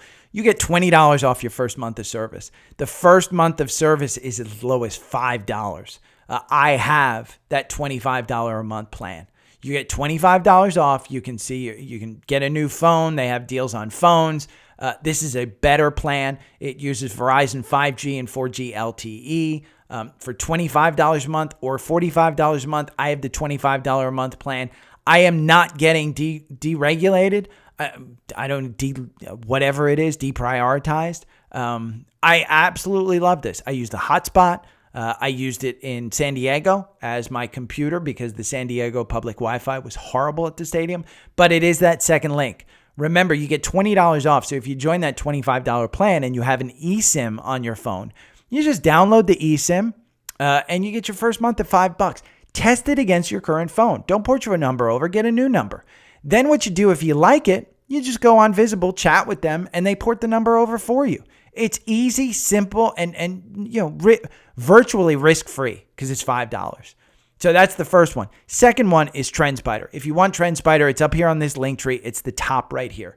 And you just click on that, and you can get try your 7-day trial. This link gets you 25% off. The yearly plans are about $400, so you have to have a large enough account that you're trading to justify it. But code DSP25 gets you 25% off. If you like this algorithm where it tells you to get in, tells you to get out, it gives you the gaps, sign up for TrendSpider, then sign up for the newsletter, and you'll get my detailed look of how I set everything up. It's super, super easy. This is what takes emotion out of the trade. What I typically do is if I'm looking at a stock, I will set an alert. And an alert for a MACD cross-up because a MACD cross-up is usually bullish. And I will set an alert for a stock that I'm looking at buying. And I'll set the alert and it texts me or it emails you. If you're a boomer and you'd rather have email like my parents who are 80s, yeah, it'll email you. But I have it text me. And if I'm on the trail, if I'm hiking, if I'm out at the grocery store, I can basically get that alert, pull up the mobile version of TrendSpider, check that the MACD actually crossed over, check where the candlesticks are, and I can buy it through Fidelity on my phone. I use Fidelity as my broker. So there you go. Simple as that. If you have any questions, hit me up. If you want to join any of the social platforms, private Facebook group is right there. Twitter is right there. Instagram is right there. Go to Linktree, linktr.ee/daily-stock-pick. You will find all of the links here. You can tip me on Venmo right here. You can gift me, I should say, for IRS purposes. Gift me. You can join Webull. Join Webull. I have $1,000 on Webull. I am probably loading that crap into Apple over the next few weeks just because it's done so well. Or I may buy that ETF. What is it? FBCG. I may load it up into that because I think that one's just got great diversification for a $1,000 trading account. And then I'll YOLO $100 on like Boyle and stuff like that. Try and build that up to $1,000 so that I can get this $1,000 account up to $2,000. I think. Let me see. What am I at in Webull? I was at 1,100, 1113, 1,113. So I'm up what? 11.3%. I'm underperforming the Qs. I should have just bought the Qs. But hey, any gain is a good gain. So at least I'm not down in the 900s. Any questions, hit me up on the socials. Thank you. Have a great day. I will talk to you guys tomorrow. Okay. Boom. And wow, I'm hot again. What's the temperature in here, man? If I don't have... See, I don't have a ceiling fan in my house, in my office. I have it in the other rooms. Yeah, it's 75. Ugh. And my cleaning lady's coming today, too. I should say housekeeper. Export song to disk. Okay. And... let's see, what were we on Fidelity? CCL. Look at Carnival. Whoo.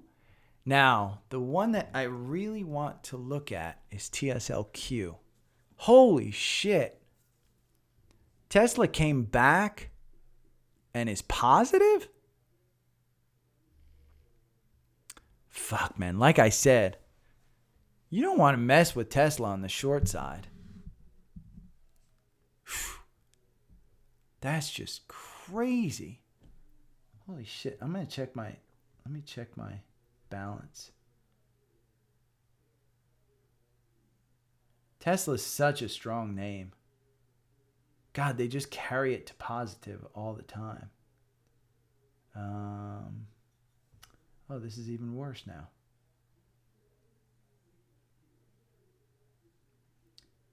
Oh, wow.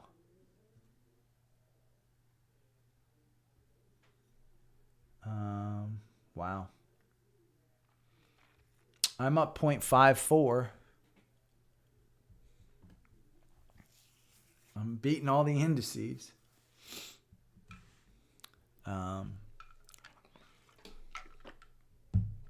So, okay.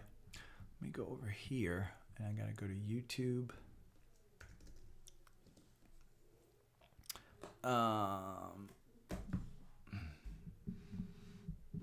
I guess I'm far behind.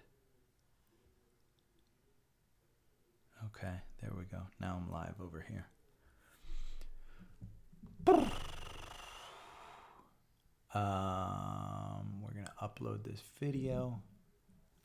I'm going to go to the news, the dashboard.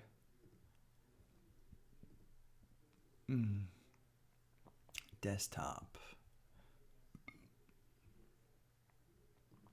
Upload. I'm going to go to Canva.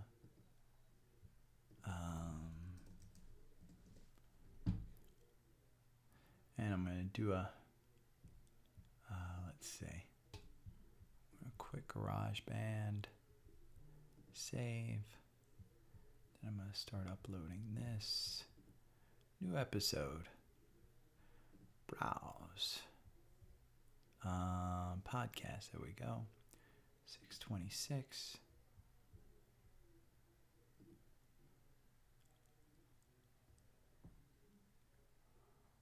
See, all of the healthcare stuff, biopharma is down today.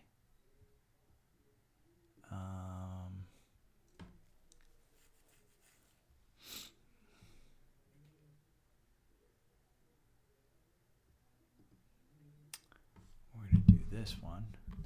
Let me see, do I have any recent pictures? Hold on. That I want to cartoonize.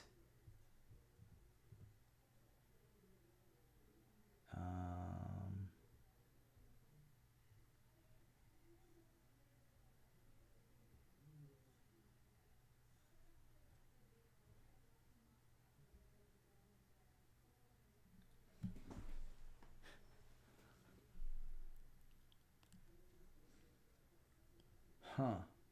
let's do this.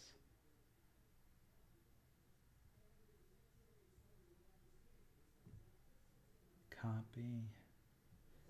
I'm going to paste this into, there we go.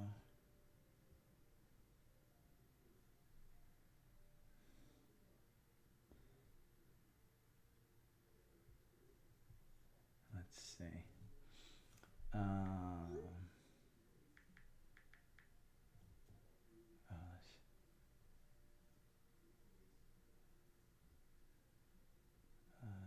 Save photo. And then we're going to go to new profile pic. I found a cool app called New Profile Pic, and it tends to work pretty well.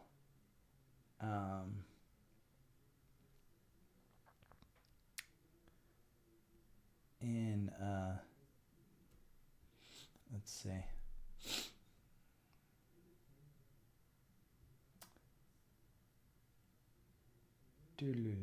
It's working.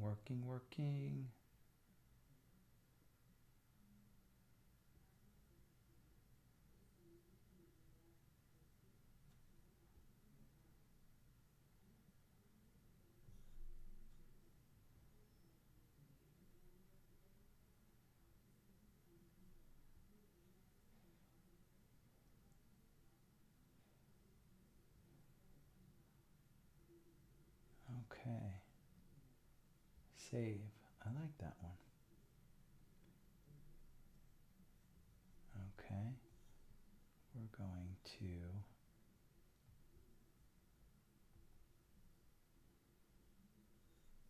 copy and then paste, and then this will be good.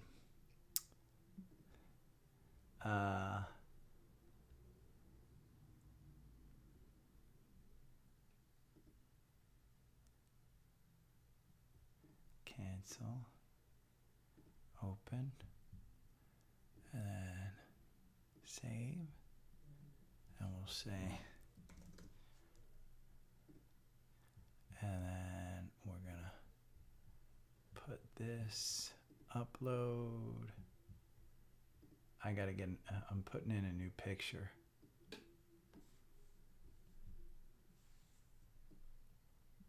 Okay, let's see.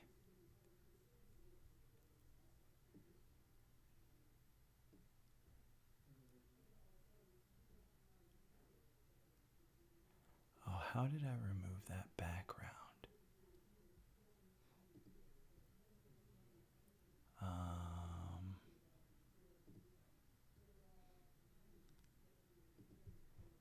Let's see.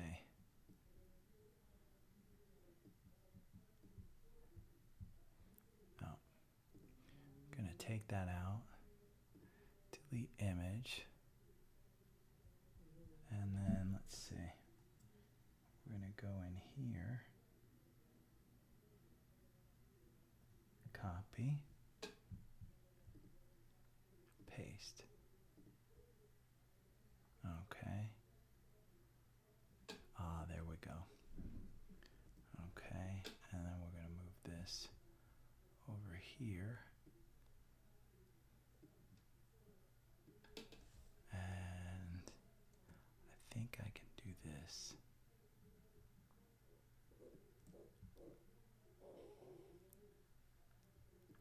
Mr. Putty's outside. If you guys don't know, my neighbor's cat had a stroke or something, and so he was not doing very well.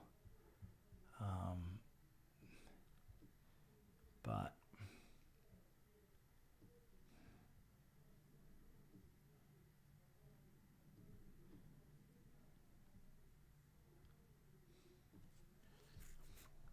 there we go.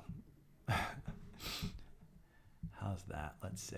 We're going to say, I'm going to say,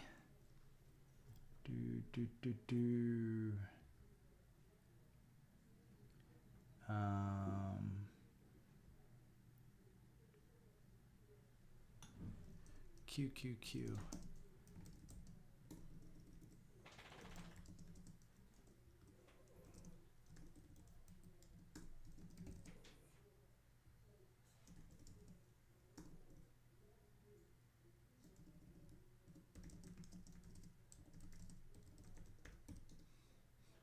Um,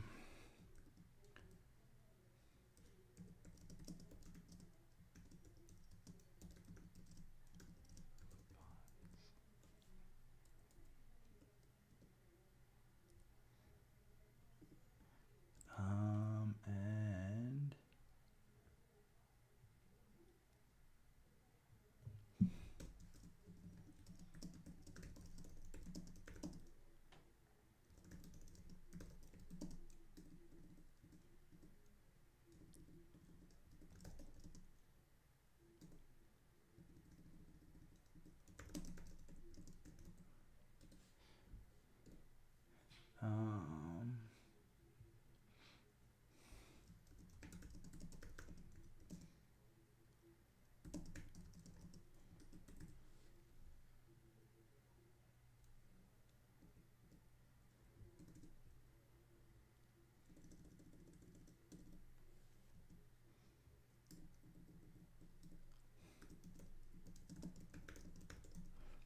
okay, boom. And we'll share. Wait till you guys see the, here, I'll let you see it.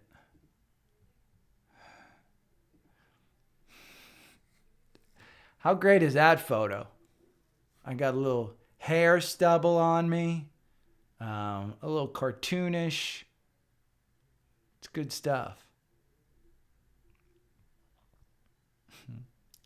I like it. But Tesla Q is losing all kinds of, let me see, do I have it? No, I don't have it. Okay. Download. Boom. All kinds of momentum. So we will quit preview and we'll do a transition here. I'll say, let me see what it says. There we go. We'll do that one. I do too, man. I think it looks cool. Green cookie. Green cookie, I love you. You using shit, I just launched members on here too. I don't think I've started charging for it, but you can become a member.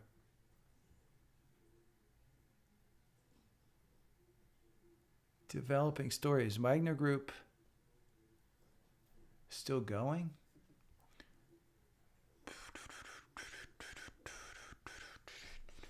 Okay, we're going to, I'm going to go down here.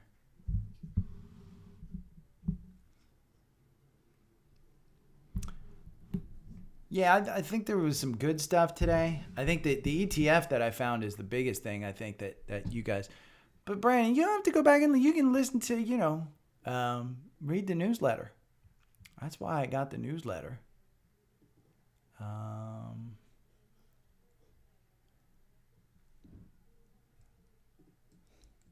Copy, paste.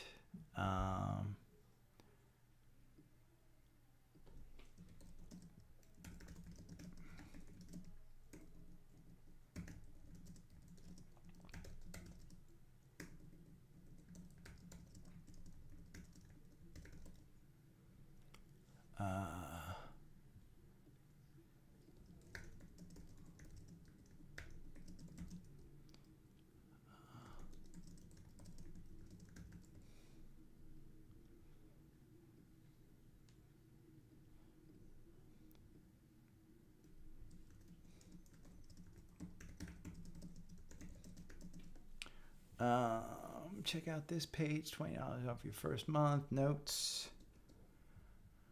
Let me pull up my notes and I'm going to copy from there. Oh, I think I gotta. I don't think I can include the pictures. Oh. Copy.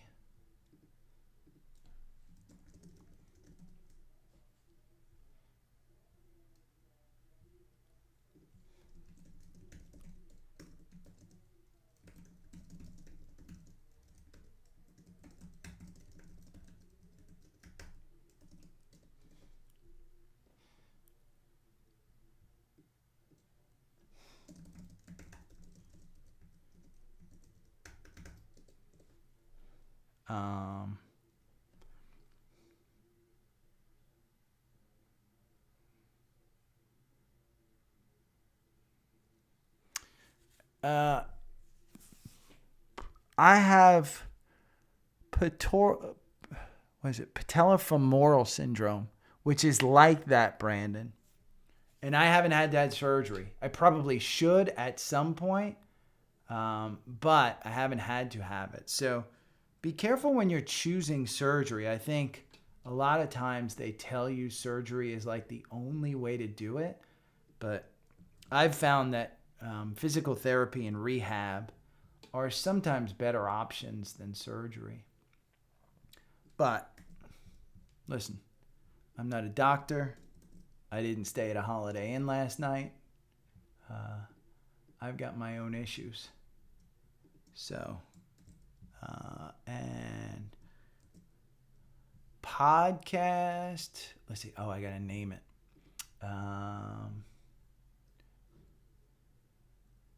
It is FBCG.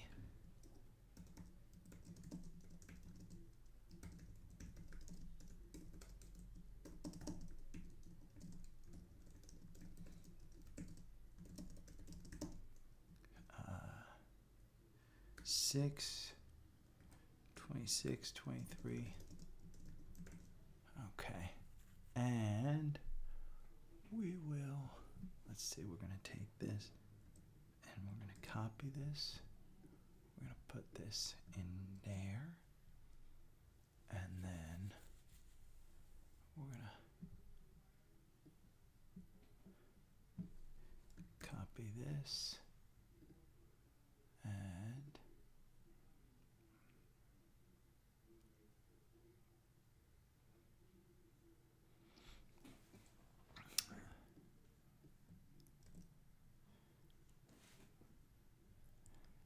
this is 6.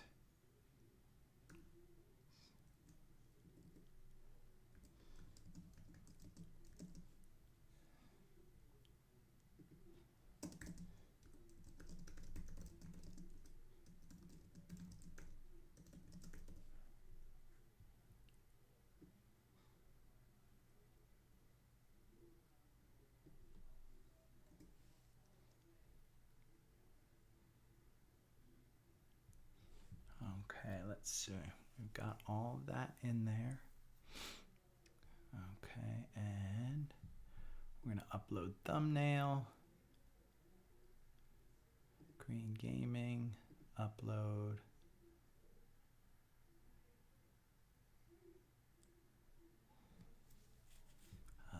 Playlist. Daily podcast recordings. And no, not made for kids. And next, publish. Okay. Podcast is up. YouTube is up.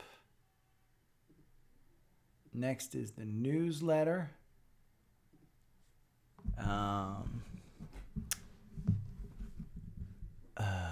Okay.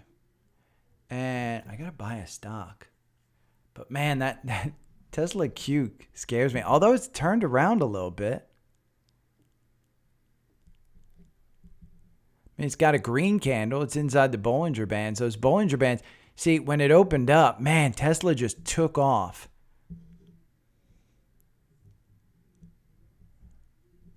Let's see what TSLI is doing.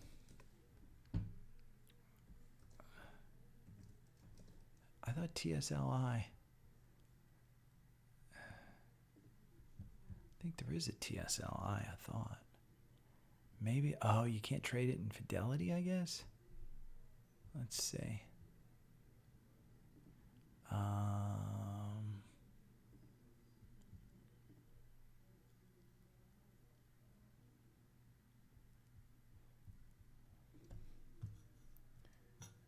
Let's see.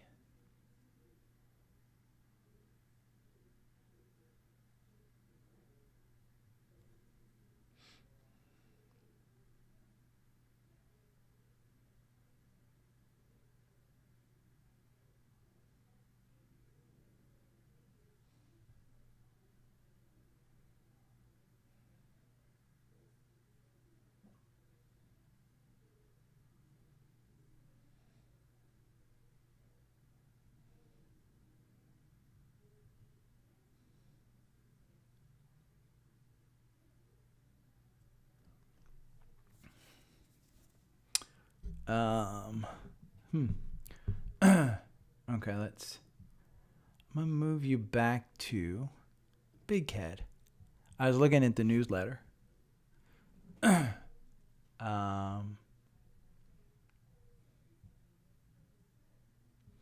Cleveland Cliffs back above 16. I think 15 is you're still in that one.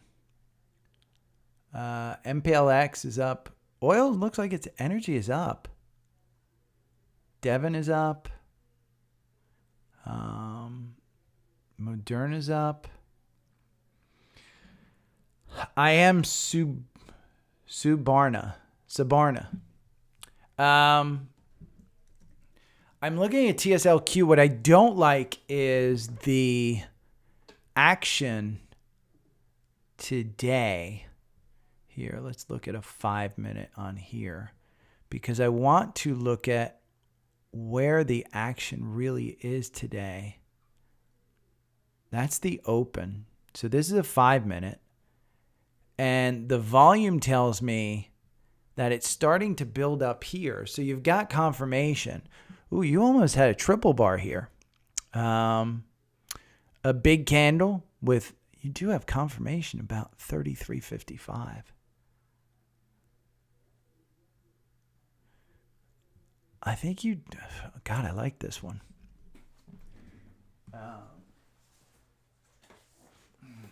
I like TSLQ right here with that big bar.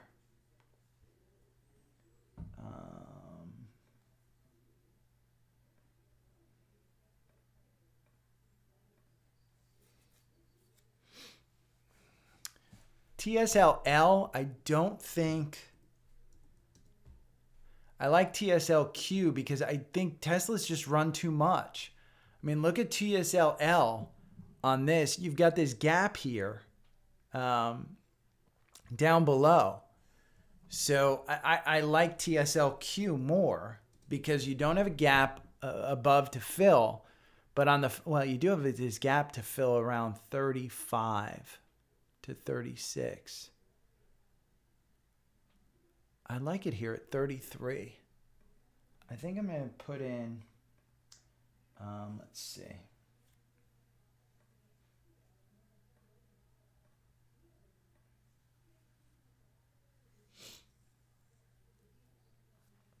I'm way up today, by the way.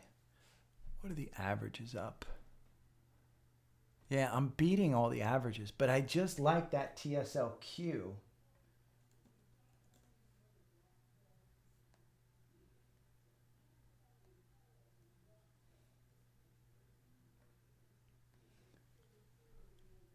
And it just keeps going. I think I'm going to buy it here. I'm going to buy it here.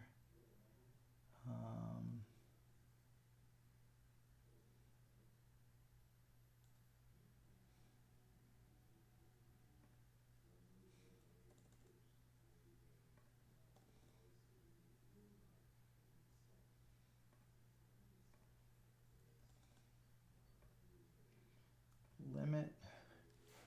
And I'm going to put it in the VWAP. It's 33.40.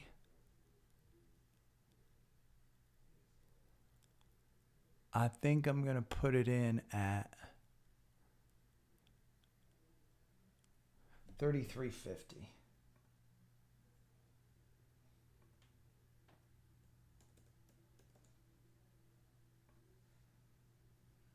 Oh, no.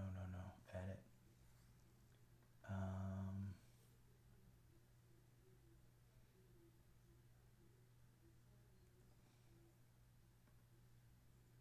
No.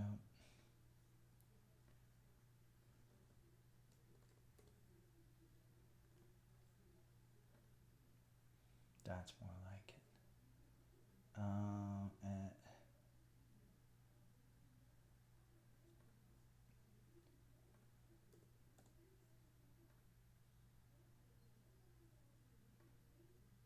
Okay.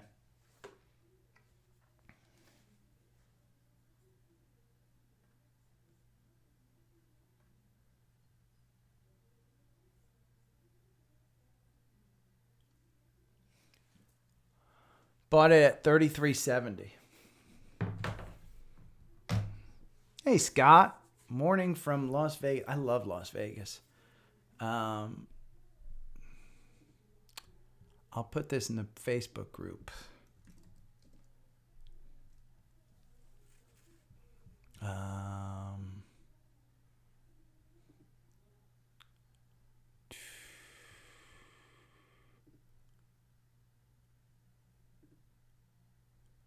Let's put this in the group. I'm going to put it private.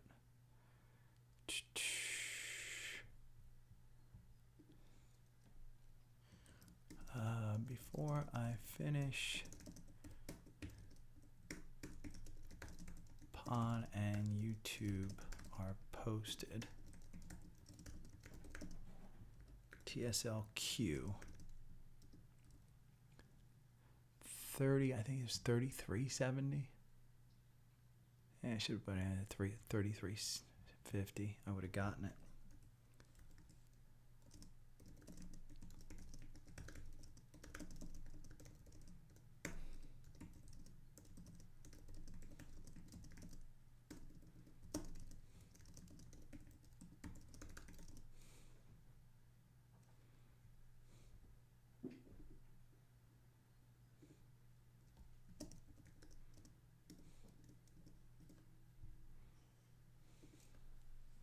Okay.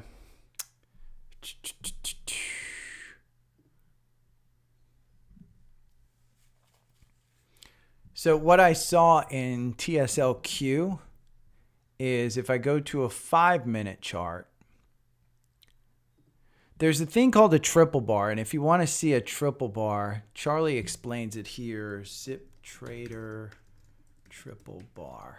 Right here, 3-bar play. I can put this in. He explains it pretty well. And again, you don't want baby bars or in this video, you were going to learn the actionable steps on how to make 100. Here, Charlie's videos are really good if you can follow his philosophy.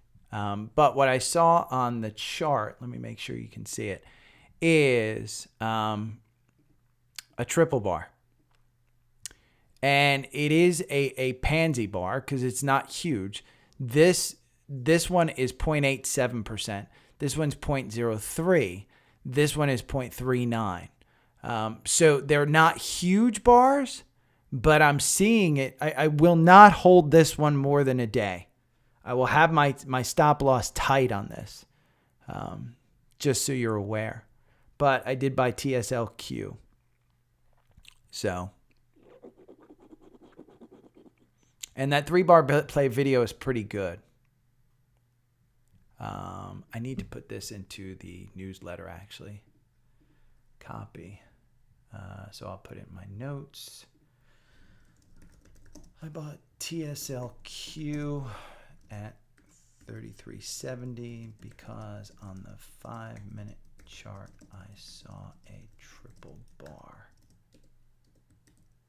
3-bar play, and then we're going to highlight this. So let me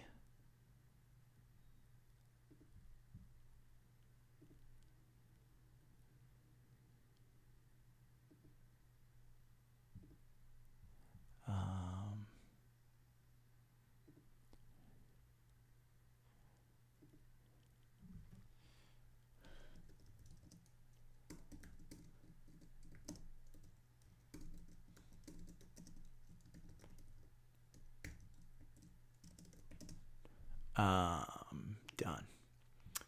And we will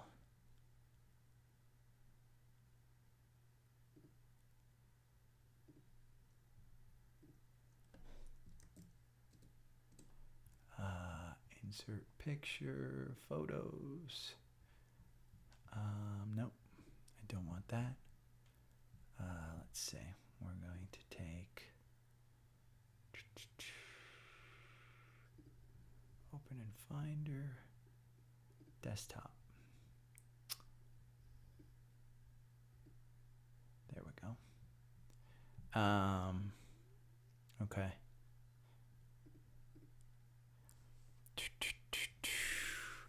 And so I think if I make 1 or 2% today, I'm happy. As long as it still has confirmation, I'm going to use that 5 minute to kind of do it. So I am going to go trade.